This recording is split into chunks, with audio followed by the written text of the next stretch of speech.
नमो लोये सब साहुरम मंगलम भगवान मंगलम कुंद कुंदार्यो जैन धर्मोस्तु। क्रमबद्ध पर्याय नाम का जो पुस्तक रूप ये संकलन है, इसमें गुरुदेव श्री के द्वारा इस विषय पर प्रवचन, उनके बोल, प्रश्नोत्तर आदि का संकलन अपन इसकी चर्चा चल रही है। यहाँ अब अपना यहाँ से पेज नंबर है 95, यहाँ से अपन आज चर्चा प्रारंभ करते हैं। 55 नंबर बोल है कि कर्ता कर्मपना अन्य से निरपेक्ष है, इसलिए जीव अकर्ता है, ज्ञायक है। ये चर्चा 308 से 311 गाथा और इसको बहुत ही व्यवस्थित रूप से यहाँ गुरुदेव श्री ने स्पष्ट किया है। देखो, आचार्य देव कहते हैं कि जीव कर्ता और अजीव उसका कर्म ऐसा किसी प्रकार सिद्ध नहीं होता। एक वस्तु के कर्ता कर्म में बीच में दूसरे की अपेक्षा नहीं है। बीच क्या हुआ? कर्ता से उत्पन्न होता है, अजीव नहीं। इतने में ये सब बात सिद्ध हो गई। एक पंक्ति में हो गई ना, उसमें आया ना, जीव अपने ऐसे क्रम नियमित परिणामों से उत्पन्न होता हुआ जीव ही है, अजीव नहीं। तो जीव कर्ता, अजीव उसका कर्म, ऐसा नहीं है। तो कर्ता कर्म की अन्य निरपेक्षतया सिद्धि है। तो ये कर्म किस प्रकार होता है कि क्रमबद्ध अवस्था, क्रम नियमित लिया ना, क्रम नियमित अपने ऐसे परिणामों से उत्पन्न होता हुआ। तो क्रमबद्ध अवस्था रूप से उत्पन्न होने वाला द्रव्य ही कर्ता होकर अपने पर्याय रूप कर्म को करता है। जब सर्व से निरपेक्षपने वह क्रम नियमित परिणाम से स्वयं द्रव्य परिणमित होता है और उसका परिणाम वर्तमान वह उसका कार्य नाम कर्म है, तो अन्य की अपेक्षा नहीं। तो फिर यह प्रश्न बेमानी है कि यह हो तो ऐसा हो, इस प्रकार अन्य द्रव्य की अपेक्षा नहीं है। सब निमित्त तोड़ गए, एक निमित्त ना बचा। निमित्त रह गया, पर निमित्त में कर्तापना किंचित ना रहा। कितनी गजब बात है। यह हो तो ऐसा हो है। आकाश से वे रिद्धिधारी मुनि उतरे तो सिंह की पर्याय में महावीर के जीव को सम्यक दर्शन हो। ना ना ना, ऐसा नहीं है। वह महावीर का जीव अपने ऐसे क्रम नियमित परिणाम सम्यक दर्शन रूप भाव से उत्पन्न होता हुआ वह जीव ही है।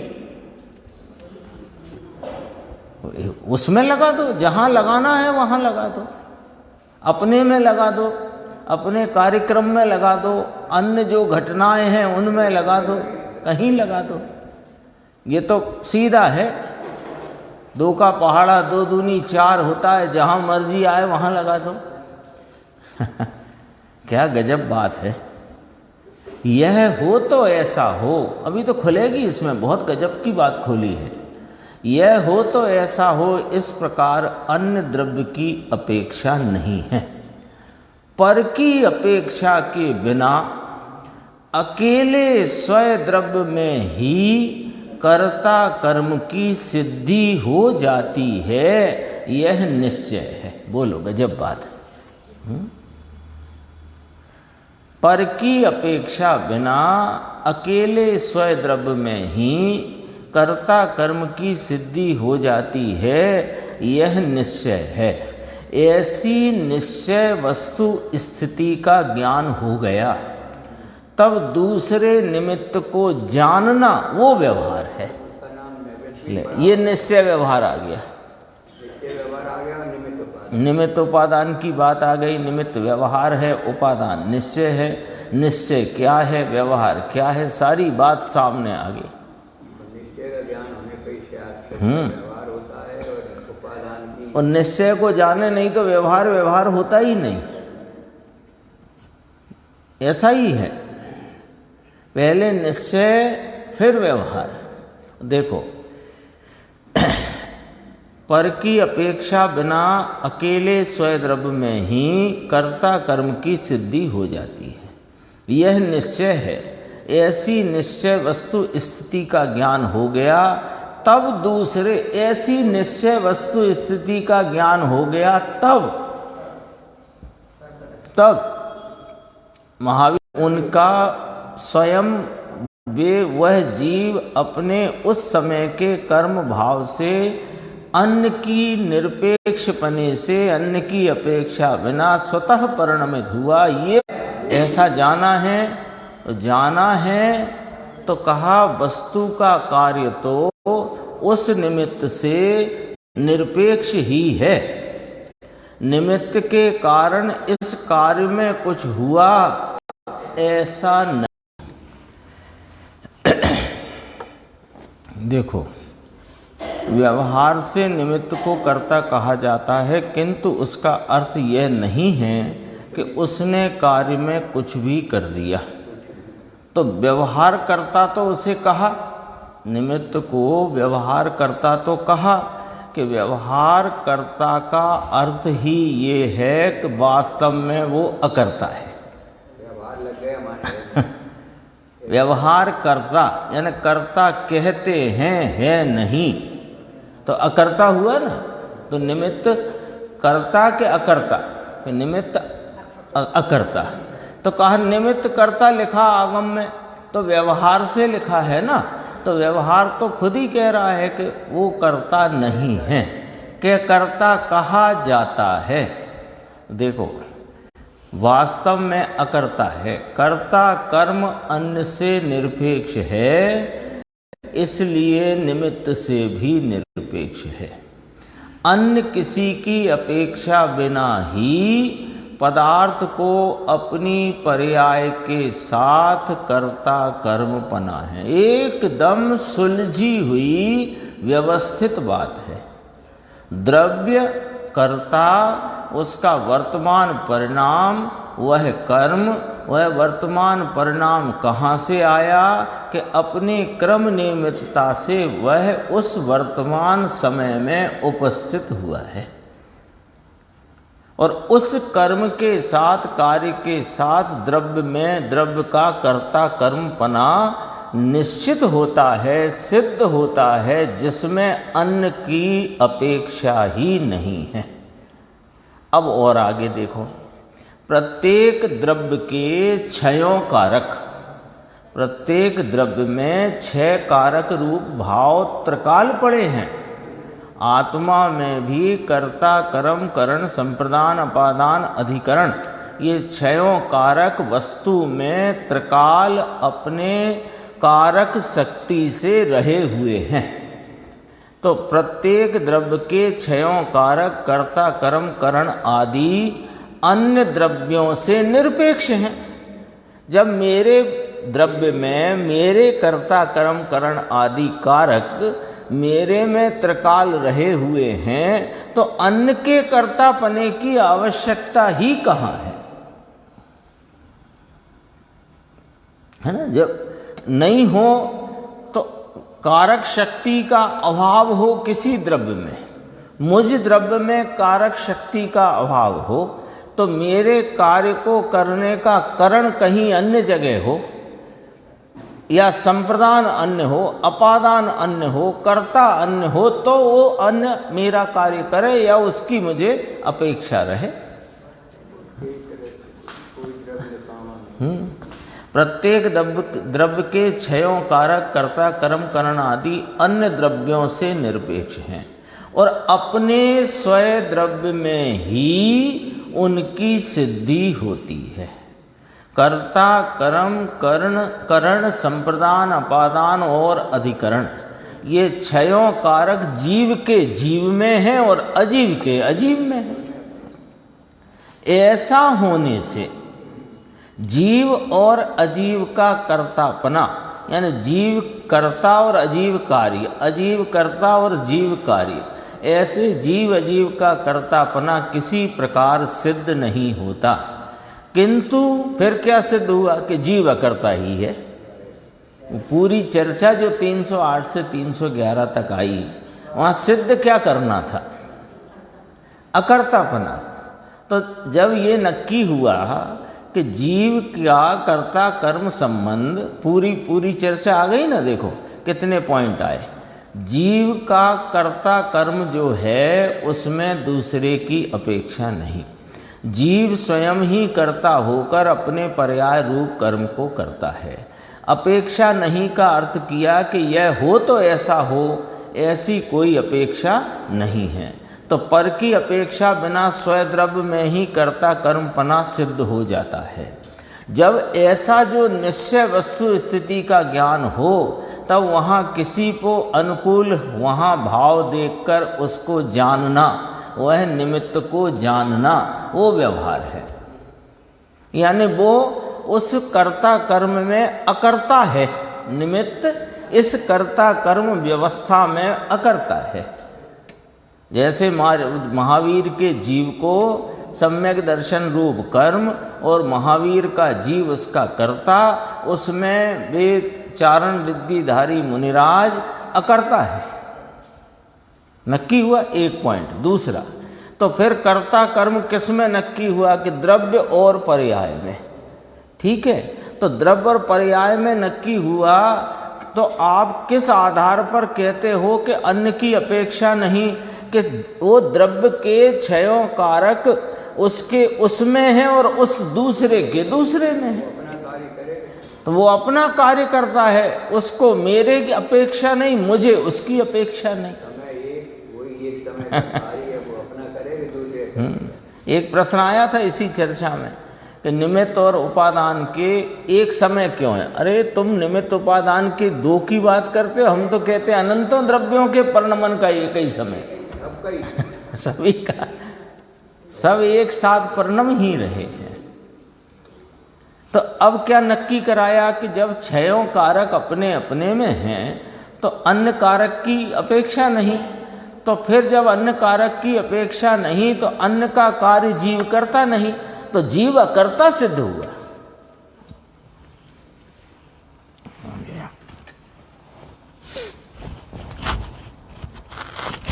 अकर्ता ही है, ज्ञायक ही है, ऐसा बार बार सिद्ध होता है, बार बार सिद्ध होता है। इस प्रकार आचार्य देव ने जीव का अकर्तत्व सिद्ध किया है। ये ज्ञान स्वभाव ज्ञेय स्वभाव का 193 नंबर बोल है, जो गुरुदेव के 308 से 311 गाथा के प्रवचन के संकलन रूप पुस्तक है। अभी देखो आगे 56 नंबर बोल कि क्रमबद्ध पर्याय समझने जितनी पात्रता कब है। हाँ, वो उसके संदर्भ में ये हेडिंग है, उसके संदर्भ में प्रश्न क्या है कि आप कहते हैं ऐसे ज्ञायक स्वरूप जीव को यानी अकर्ता स्वरूप जीव को तथा क्रमबद्ध पर्याय को हम माने और साथ ही कुदेव कुगुरु कुशास्त्र को भी माने, तो क्या तकलीफ है? ऐसा प्रश्न है। भाई आपको तो इतने से ही मतलब है ना कि आत्मा ज्ञाता स्वभावी अकर्ता स्वभाव वाला ज्ञायक भगवान है और प्रत्येक द्रव्य का और इस ज्ञाता का भी परिणमन क्रमबद्धता से होता है। अब हमने मान लिया, अब हम कहीं जाएं आपको क्या? हाँ, कहीं जाएं, अजमेर जाएं, कहीं जाएं, मर्जी आए वहाँ जाएं, आपको क्या? ऐसा प्रश्नकार का प्रश्न। उत्तर देखो, अरे ये जो बात तुम कहते हो, इस बात की तो कुदेव कुगुरु कुशास्त्र के पास गंध भी नहीं है, तो उनके पास जो नहीं है वह बात तुझ में कहाँ से आई? भाई तेरे तो मन में कुदेव कुगुरु कुशास्त्र बस रहे हैं ना, प्रश्नकार ने पूछा है। तो जब उनके पास इस चीज की गंध ही नहीं है तो फिर ये बात तेरे पास कहाँ से आई? फिर आगे और समझाते हैं, किसी के पास धारणा करके, फिर उसको लिया चोरी करके। चोरी क्यों कहा? कि तू तेरे श्रद्धान में जो कुदेव कुगुरु कुशास्त्र के प्रति का राग रखता है और फिर बात करता है गायक भगवान और क्रमबद्ध पर्याय की, तो चोरी कर ली है तूने तो।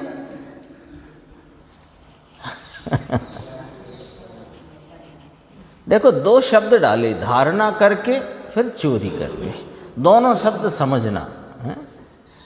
यदि कुदेव कुगुरु कुशास्त्र के प्रति का राग है तो तुम जो गायक, मैं गायक स्वभावी हूँ, अकर्ता स्वभावी हूँ और सारा परिणमन क्रमबद्ध रूप होता है, ये बात तुमने कही तो ये तो चोरी करके कही।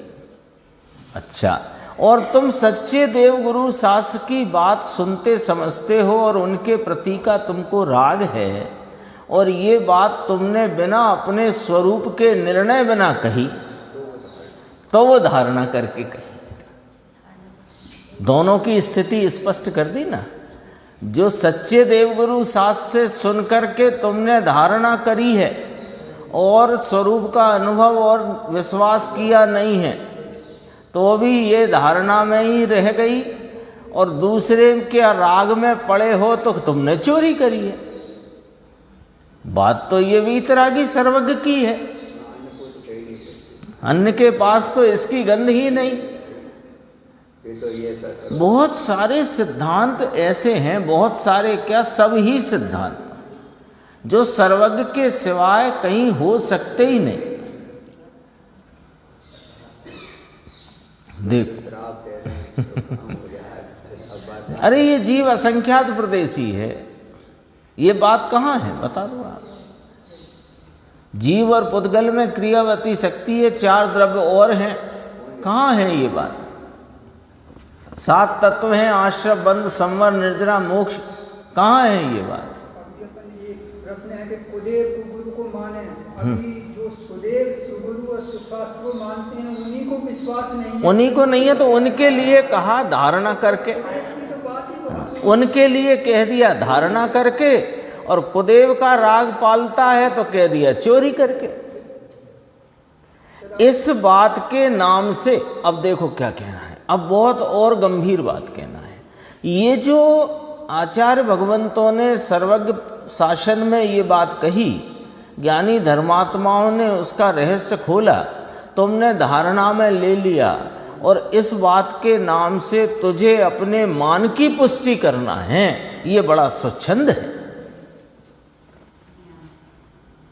छोड़ा किसी को नहीं। मान की पुष्टि करते हो, ये बड़ा स्वच्छंद है।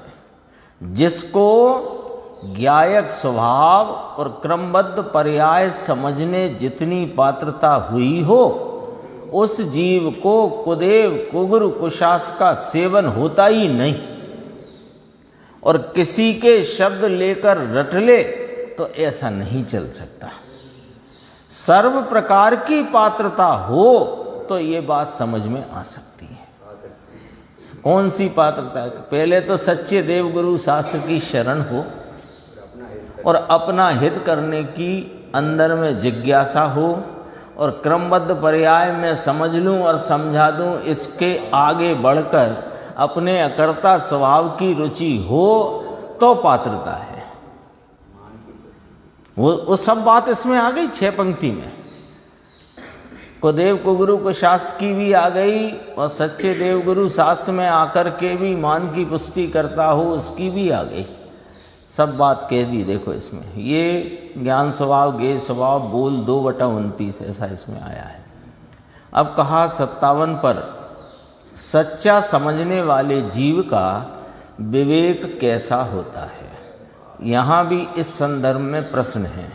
प्रश्न क्या है कि प्रत्येक वस्तु की क्रमबद्ध पर्याय स्वयं अपने से ही होती है। ऐसी क्रमबद्ध पर्याय की बात सुनेंगे तो लोग देव गुरु शास्त्र का बहुमान छोड़ देंगे और जिन मंदिर आदि नहीं बनवाएंगे। सब क्रमबद्ध होता है। हाँ, और मैं तो गायक स्वभाव ही करता हूँ, तो ये सब छोड़ देंगे। तो उत्तर देखो, अरे भाई, जो यह बात समझेगा उसी को समझाने वाले का सच्चा बहुमान आएगा। समझेगा। अभी मंदिर बनवाता होगा तो मान के लिए, लेकिन जब ये बात समझेगा तो बहुमान के लिए। दोनों में फर्क है। मान कषाय की तीव्रता में डालना और बहुमान कषाय की मंदता में, हैं दोनों कषाय भाव। बहुमान कषाय की मंदता का भाव है, मान की के लिए करे तो कषाय की तीव्रता का भाव है। लेकिन जो समझेगा बहुमान उसे आएगा। ये कुल परंपरा से बहुमान करता है, ये तो मार ठोक के है, इसको क्या बहुमान कहना ना। कुल परंपरा से करे ना कि हम तो वीतरागी मार्ग वाले हैं, तो वीतरागी देव को ही मानते हैं, कोई उस पर फूल पत्ती आदि हो, लेप हो, हमको नहीं चलेगा। कैसे कुल परंपरा से पकड़ी है बात। लेकिन उनके अंतरंग जो वीतरागता है, ऐसा ही मेरा वीतराग स्वरूप है, ये बात समझ में आए तो उनका बहुमान आए, ये कहना चाहते हैं। जो यह बात समझेगा उसी को समझाने वाले का सच्चा बहुमान आएगा। निश्चय से अपने गायक स्वभाव को जाना, तब क्रमबद्ध पर्याय का ज्ञान सच्चा हुआ। आ गई बात, बार बार वही बात आती है। गायक स्वभाव के सन्मुख होकर क्रमबद्ध पर्याय की अपूर्व बात जो समझा, उसे वह बात समझाने वाले वीतरागी देव गुरु सास के प्रति भक्ति का भाव आए बिना नहीं रहेगा। लाना भी नहीं पड़ेगा। मैं गायक हूँ, इस प्रकार गायक की श्रद्धा करके जो क्रमबद्ध पर्याय को जानेगा। ये बात इतनी महत्वपूर्ण है कि क्रमबद्ध पर्याय की बात को शास्त्र से जानने को धारणा में डालकर उसकी कोई कीमत नहीं रखी, शून्य कीमत है। और ज्ञान स्वभाव की सन्मुखता और गायक भाव की श्रद्धा करके जो क्रमबद्ध पर्याय को जानता है, खरेखर वही जानता है। तीन बातें आ चुकी हैं। एक साथ ही सर्वज्ञ की श्रद्धा, वस्तु के क्रमबद्ध परिणमन की श्रद्धा और अपने गायक स्वभाव की श्रद्धा ना। कहा आखिरी में गायक स्वभाव, पर हुई यहां से है। गायक स्वभाव की श्रद्धा जिसे है उसे ही सर्वज्ञ की श्रद्धा है, उसे ही वस्तु के क्रमबद्ध परिणमन की श्रद्धा।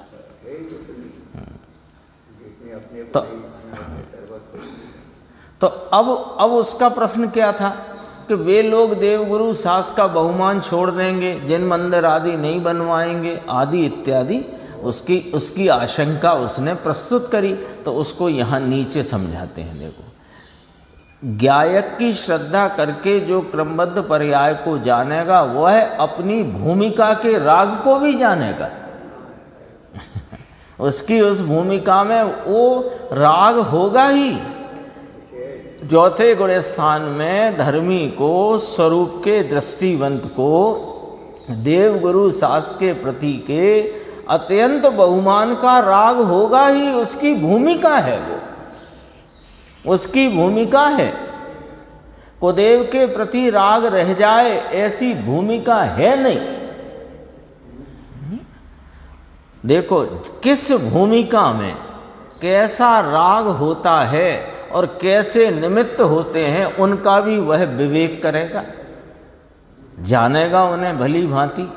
यह तो जागृत मार्ग है भैया, ये कोई अंधा मार्ग नहीं है। ये मार्ग प्रारंभ ही जागृति से होता है। स्वरूप की जागृति से मार्ग का उद्घाटन होता है। ये अंधा मार्ग नहीं है, चलो दिल्ली वाला। तो बहुत है ना, इसमें न कुल परंपरा काम आती, न मित्र परंपरा काम आती। यहाँ तो वास्तव में अपने हित के प्रति जो जागरूक हुआ है और स्वभाव के प्रति जागृत हुआ है, वो ही काम आता है। तो पहले हित के लिए जागरूक होए, मित्र के लिए नहीं, परिवार के लिए नहीं, कुल के लिए नहीं, अपने हित के लिए जागरूकता चाहिए। और उस जागरूकता में स्वभाव के प्रति जागृति चाहिए। और जब जागृत हुआ है तो मार्ग पूरा जागृति स्वरूप है, अंधे अंध नहीं है। साधक दशा में राग होता है, किंतु उस राग की मर्यादा है। कैसी? कि उस राग की वृत्ति कुदेवादी के प्रति नहीं जाती, ऐसी उस राग की मर्यादा है।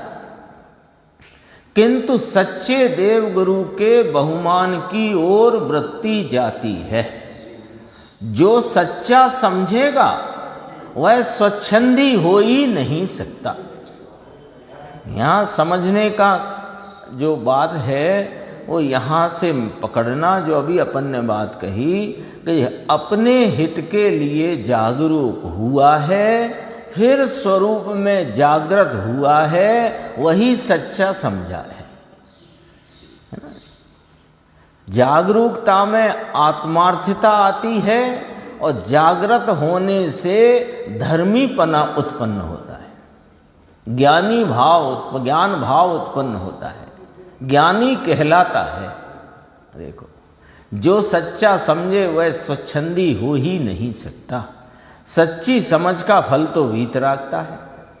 वीतरागी देवगुरु का बहुमान आने से बाह्य में जिन मंदिर बनवाने आदि के भाव आते हैं, किंतु बाह्य में तो उसके अपने काल में जैसा होने योग्य हो वैसा होता है। इसी प्रकार अष्टद्रव्यों से भगवान की पूजा आदि के कार्य, ये सब में भी समझ लेना चाहिए, है ना।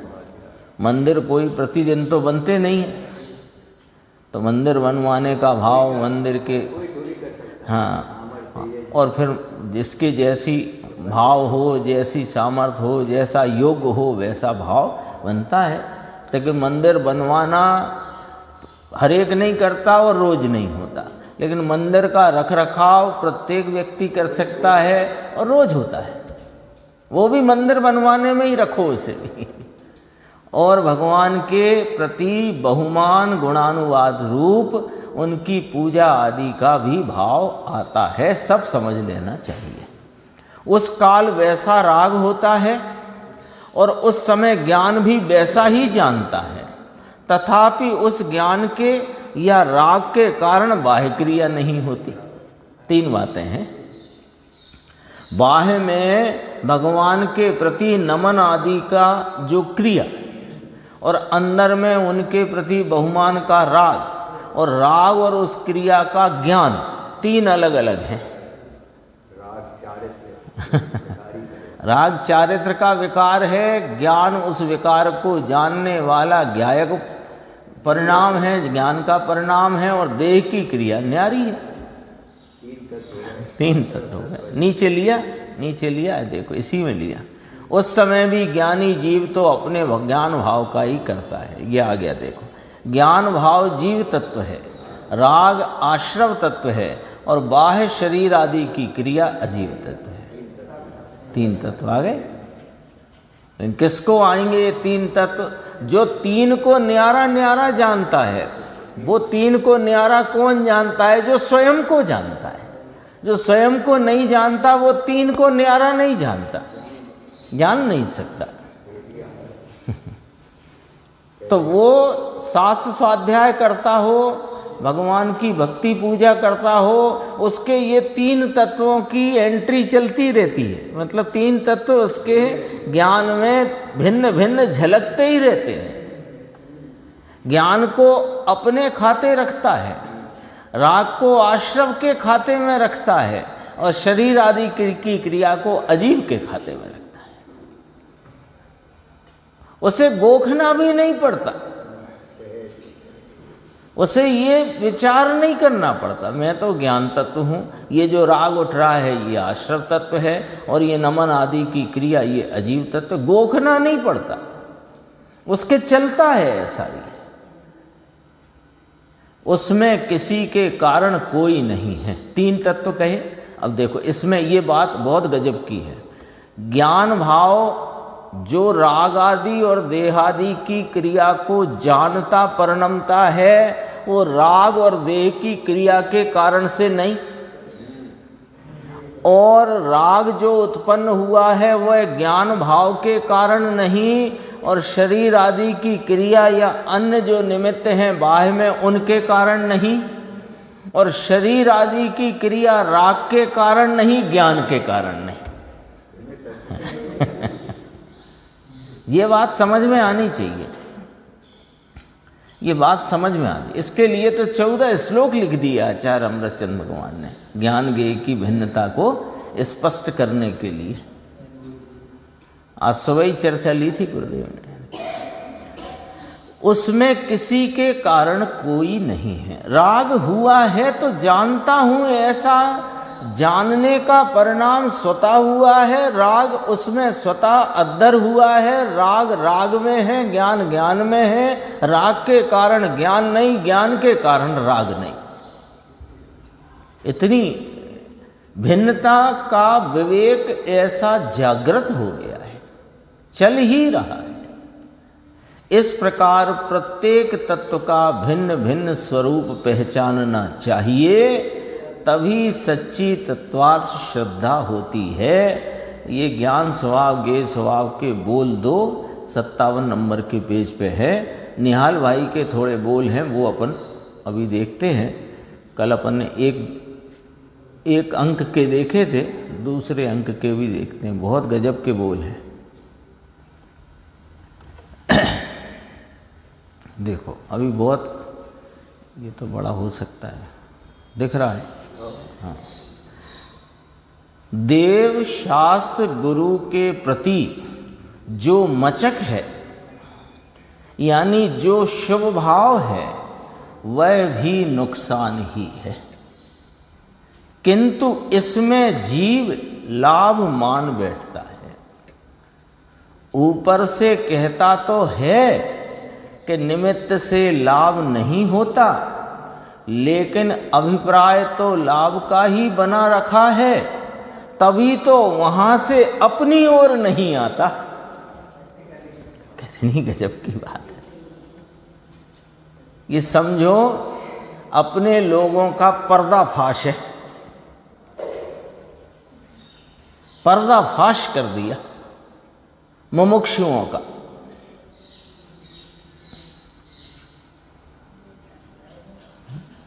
सन्नाटा आ जाए, ऐसी बात कही है, पर्दाफाश।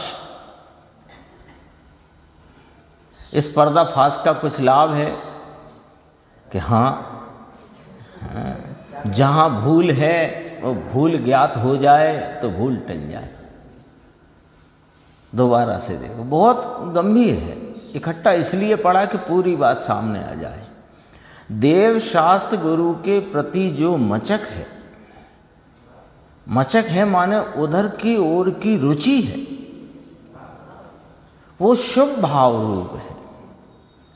क्यों? इसके सामने स्त्री पुत्र कुटुंब आदि के प्रति की रुचि वो तो अशुभ भाव है, वो तो पाप भाव है, वो तो कषाय की तीव्रता का भाव है, वो तो नुकसान तुम्हें भी मालूम है। लेकिन जहां नुकसान है वहां तुम लाभ मानते हो, यहां तुम भूले हो। देखो गजब की बात है। अभी ये अपन बोल पढ़ चुके हैं, इसलिए इसे पढ़ने में अब कोई अपने को घबराहट नहीं है कि यदि जो अपने को ज्ञायक स्वभाव और पर्यायों का क्रमबद्ध परिणमन मान के बैठ जाएगा तो फिर उसको तो हाँ मंदिर आदि बनाने के भाव होंगे ही नहीं।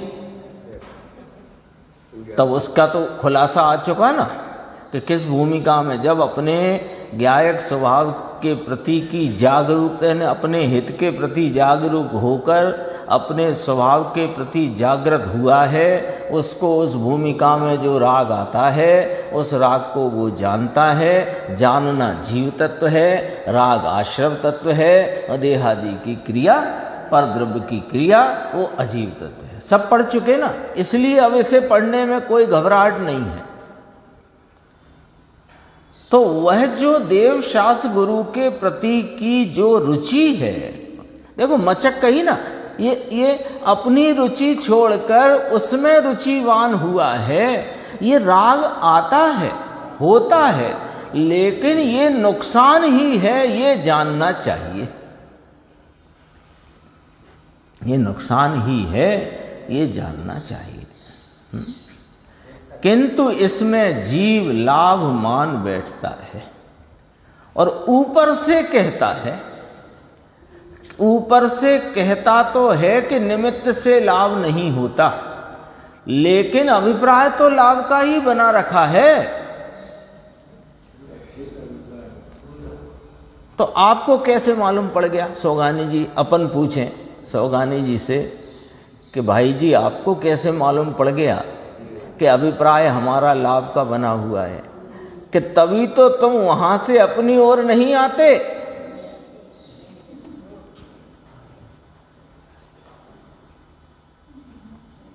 खरी है बात। भाई जी ने, निहाल भाई सौगानी ने बहुत खरी बात कही है, लेकिन ऐसी कही है कि जैसे बारीक कांटा फंसा है और अपन चलते फिरते अपने को तकलीफ तो है, लेकिन ऐसी तकलीफ है कि चल रही है। वो कांटा भी निकाल फेंकने जैसा है कि नहीं, कि रखने जैसा है? सड़ेगा।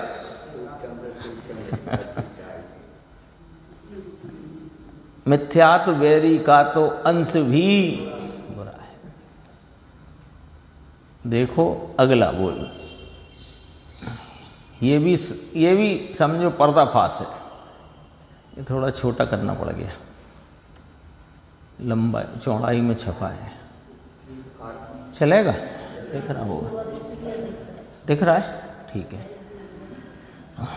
शास्त्र में ज्ञान करने का कहा, शास्त्र में कहा, आचार्य कुंद भगवान ने प्रवचन सार में कहा, इसलिए हाँ वो आगम चेष्टा तदो ज्येष्ठा, आगम चेष्टा ही श्रेष्ठ है, आगम का अभ्यास करना चाहिए। तो शास्त्र में ज्ञान करने का कहा, तो कितने ही लोग चिंतन में ही रुक गए।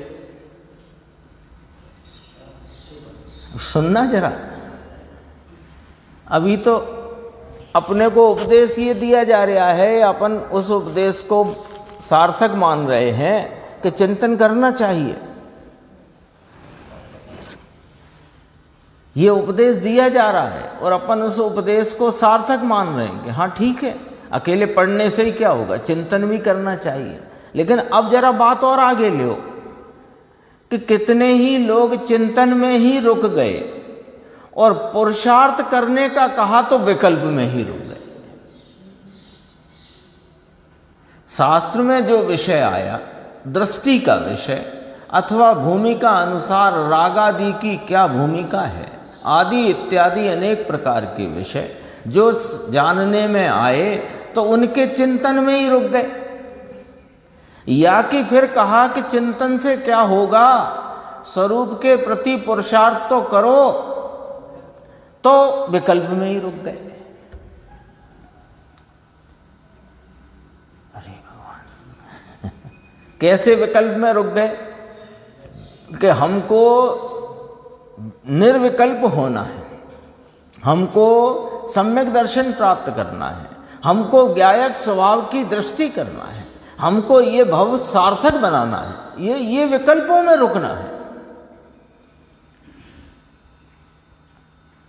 देखो ये कहाँ से बात आती है और कहाँ जाके कैसे बन जाती है वो देखो। अब यहाँ ब्रैकेट में लिखा, शास्त्र की उपदेशात्मक वचन पद्धति से चिंतन और विकल्प करने की कृत्रिम कार्य पद्धति बन जाना संभव है।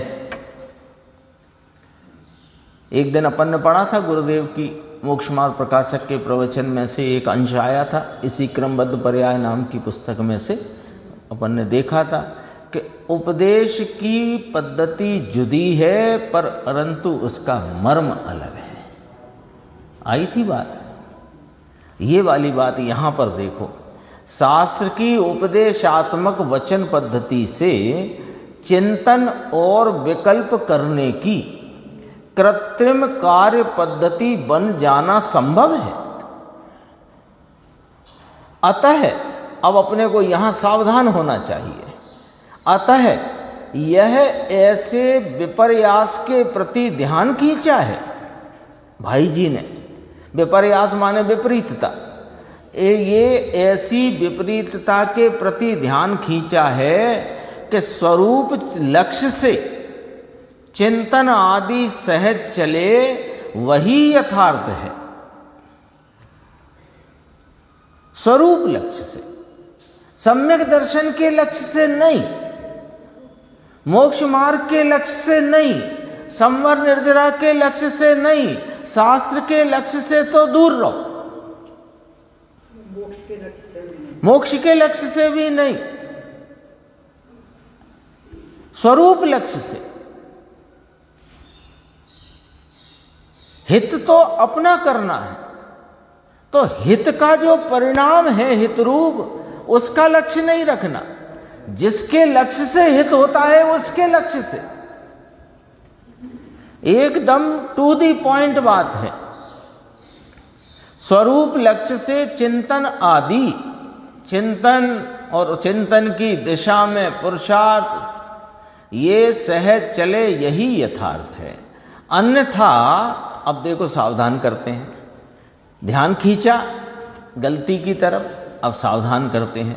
अन्यथा कृत्रिमता करने से तो कृत्रिमता में ही रुकना होता है, ऐसा कृत्रिम स्वभाव के प्रति नहीं आ सकोगे।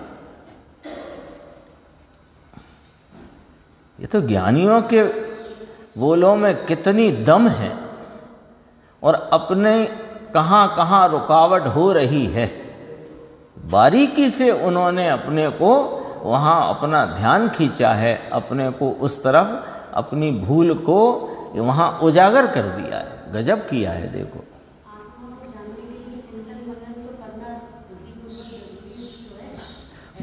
देखो बुद्धिपूर्वक करना ये शास्त्र की उपदेशात्मक वचन पद्धति है, ये इसी में से निकालो। तो आत्मा की प्राप्ति नहीं है तो आत्मा प्राप्त करना है कि आत्मा की प्राप्ति प्राप्त करना है। अब थोड़ा विषय ऐसे देखो, आत्मा प्राप्त करना, दोनों में फर्क है। आत्मा प्राप्त करना और आत्मा की प्राप्ति प्राप्त करना, दोनों में फर्क है। क्या फर्क है? आत्मा प्राप्त होगा आत्मा के लक्ष्य से, और आत्मा की प्राप्ति करने के लक्ष्य से आत्मा प्राप्त नहीं होएगा। दोनों में फर्क है। आत्मा की प्राप्ति करना वो पर्याय का लक्ष्य है, आत्मा के बारे का लक्ष्य। वो आत्मा की प्राप्ति करना है, ये पर्याय का लक्ष्य है, और आत्मा प्राप्त करना है ये द्रव्य का लक्ष्य है। अब जो कुछ भी है, चर्चा, वार्ता, विश्लेषण, स्पष्टीकरण, जो कुछ भी है वह मेरा है, मेरे लिए है, ऐसे करके उसको सुनना, समझना, चिंतन करना और उस तरफ ढलने का पुरुषार्थ करना। चिंतन यदि इस बात का किया जाए कि छठवीं गाथा का चिंतन करते हैं तो वो शास्त्र का चिंतन हुआ। छठवीं गाथा में पर्यायों से रहित आत्मा की बात कही गई है, तो उस पर्यायों से रहित ये भी वास्तव में स्वरूप चिंतन नहीं। जिससे रहित है उसका भी वास्तव में चिंतन से भी लक्ष्य छूटना चाहिए। जब लक्ष्य छूटेगा तब तो स्वरूप का लक्ष्य होगा ही। चिंतन में से वो पर्यायों का प्रमत्त अप्रमत्त आदि भावों का वो लक्ष्य भी छूट जाना चाहिए चिंतवन में से भी, तो वो सहज चिंतवन होता है। और पर्यायों का मैं रागादि से रहित हूं, मुझे रागादि दूर करने हैं, ये रागादि का चिंतवन है। सार यही है कि पर्याय बुद्धि छोड़ना है, बस इतना सा जैसा भी बने। तो स्वरूप लक्ष्य से, स्वरूप जैसा है वैसा निर्धारित करते हुए, तो यदि छठवीं गाथा में कहा कि मैं प्रमत्त नहीं अप्रमत्त नहीं, तो कौन नहीं उसकी बात है, और अपना लक्ष्य रह जाता है कि ये वाले गुण स्थान नहीं और ये वाले गुण स्थान नहीं। वो समझना, समझने के लिए कोई इनकार नहीं है, पर समझना भी अपने लिए, उनके लिए नहीं, गुण स्थानों के लिए नहीं समझना। लक्ष्य अपनी आत्मा में। अब तक सच कहें, अपन विचार करके देखें तो अपन बहुत ही इसमें संजीदा होकर के भी यदि अपन स्वाध्याय आदि कार्यों में अपने हित करने के प्रति जागृति आई हो, जागरूकता आई हो, तो भी बहुत संजीदगी है, तो भी पर्यायों के तरफ से ये काम चल रहा है। जबकि पर्यायों की बात समझकर द्रव्य स्वभाव की मुख्यता में आना है, चिंतवन में भी। अपने ऊपर बहुत ये अपने ही लिए है, ये बातें और कोई मित्र पक्ष के लिए है ही नहीं। क्योंकि अभी तक भी अपना पढ़ सुन के भी अपना लक्ष्य अपने स्वरूप, ये तो अपने लिए बात है, अपना पर्दाफाश है। वे तो कहाँ वहाँ पड़े हैं, उनको तो ये बात कहने में मतलब एक तरह से ये बात कहना या छपी हुई दिखाना भी बेमानी है। हाँ, ये तो अब थोड़ी सी उजागर प्रसिद्धता आ गई, नहीं तो ये गुरुदेव पुस्तक ही नहीं देते थे किसी को। जब कोई उनके निकट का व्यक्ति कहे कि ये भाई फलाने गांव से आते हैं, अपने यहाँ 10 वर्ष से आते हैं और बराबर के अभ्यासी हैं, तब जा कर के तो कहते इनको दोपहर को लाना मेरे पास, तो अपने खुद उठा करके हाथ से देते थे।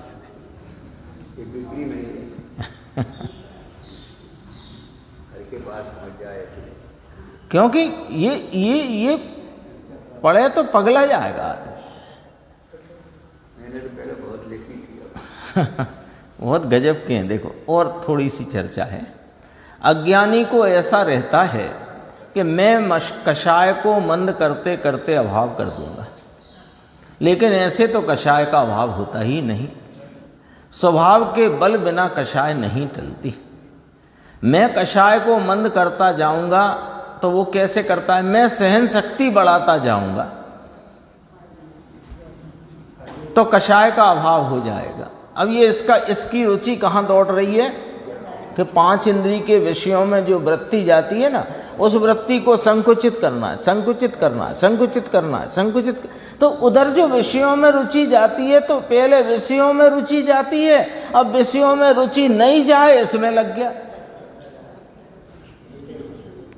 तो इससे क्या हुआ कि विषयों में जो रुचि जाती थी तो कषाय की तीव्रता में परिणमता था, अब विषयों में से रुचि संकोच दिया है तो कषाय की मंदता में परिणम गया, लेकिन रुचि तो वही रह गई। इससे तो कषाय टलेगी नहीं, वो तो स्वभाव के बल से टलती है। सहन शक्ति बढ़ाता जाऊंगा तो कषाय का अभाव हो जाएगा। और दूसरी बात, एक तो ये उसकी बात करी जो सहन शक्ति बढ़ाते हुए 5 इंद्रिय के विषयों में जाती हुई अपनी प्रवृत्ति को संकुचित करने के प्रयास में है, उसकी बात करी। अब शास्त्र अभ्यासी की बात करी। और ज्ञान में जो परलक्षी उघाड़ है वो ही बढ़ते बढ़ते केवल ज्ञान हो जाएगा या सम्यक ज्ञान हो जाएगा, या मैं और पढ़ूं और पढ़ूं और पढ़ूं, ये भी जान लूं वो भी जान लूं तो मुझे सब जानने में आ जाएगा, ये भी अज्ञानी मानता है। दो बातें समझ में आनी चाहिए और अपने हित के लिए जागरूक होकर स्वभाव में जागृत होना चाहिए। तीसरा, अगला, निश्चयाभास होने का भय और प्रमाण ज्ञान का लोभ रहने से सत्य मार्ग दिखाई नहीं देता। ये लालचंद भाई ने भी ये बात कही है और निहाल भाई ने भी ये बात कही, गुरुदेव ने भी ये बात कही। इसे क्या रहता है? प्रमाण ज्ञान का लोभ रहता है। फिर पर्याय का क्या हुआ साहब? फिर पर्याय बिना का है क्या द्रव्य? और एक निश्चयाभास होने का भय कि यदि मैं ऐसे विचार में चला जाऊं कि देवगुरु शास्त्र से भी लाभ नहीं होता तो मैं कहीं निश्चयभासी ना हो जाऊं, शास्त्र अभ्यास से भी कुछ नहीं होगा तो मैं निश्चयभासी ना हो जाऊं। ये डर नहीं बढ़ने देता। अरे बहुत बड़ा, इसके भय के कारण ये उभयाभासी हुआ फिरता है। इसके भय में उभयाभासी हो गया है। थोड़ा ये तो होना ही चाहिए, नहीं तो ऐसा ना हो कि अपन निश्चयभासी हो जाएं। अथवा दूसरा, लोग हमें निश्चयभासी ना कहने लगे।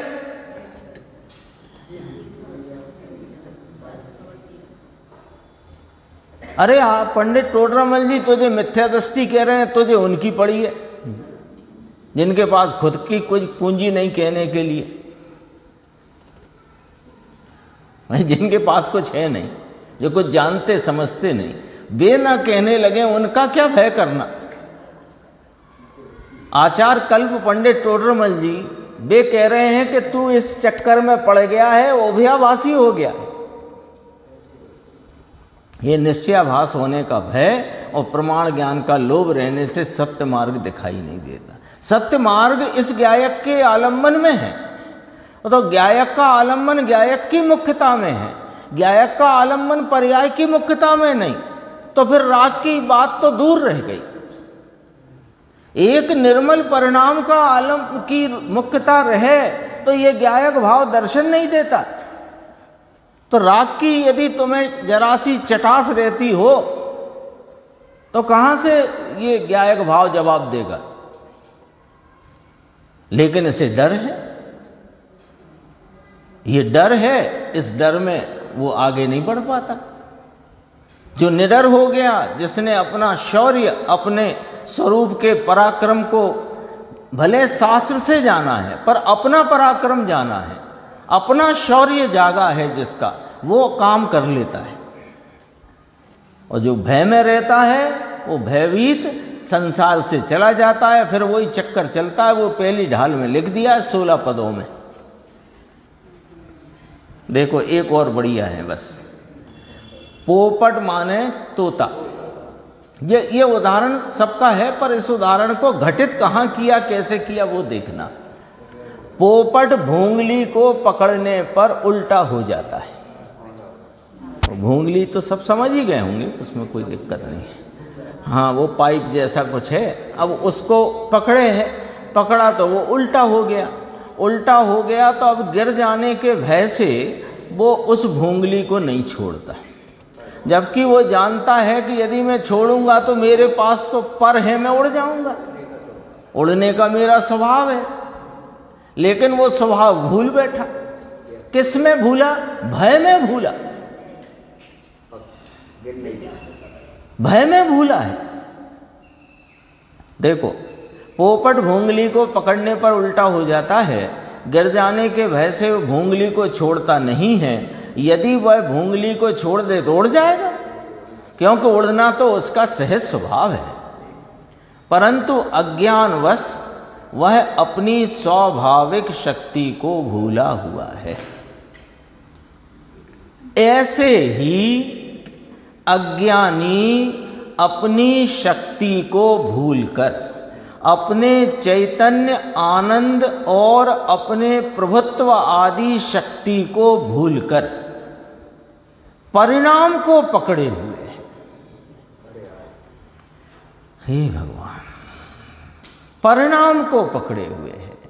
अज्ञान वश स्वयं शक्ति को भूल जाने से, यहाँ परिणाम का अर्थ है रागादि भाव में इस प्रकार जुड़ा हुआ है, ये वाला राग ठीक है, ये वाला ठीक नहीं है, अठीक है। तीव्र कषाय के भाव तो भैया नुकसानकारी हैं, अपने को तो कषाय की मंदता में रहना चाहिए। इस प्रकार की के करके वो भूंगली पकड़े है, और ये तय है कि भूंगली छोड़े तो उड़ जाए। ये तय है कि नहीं है?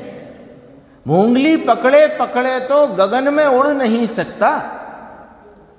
तो ये करे तो लेकिन इसे ऐसी चटास पड़ी, पकड़े है। क्यों पकड़े है?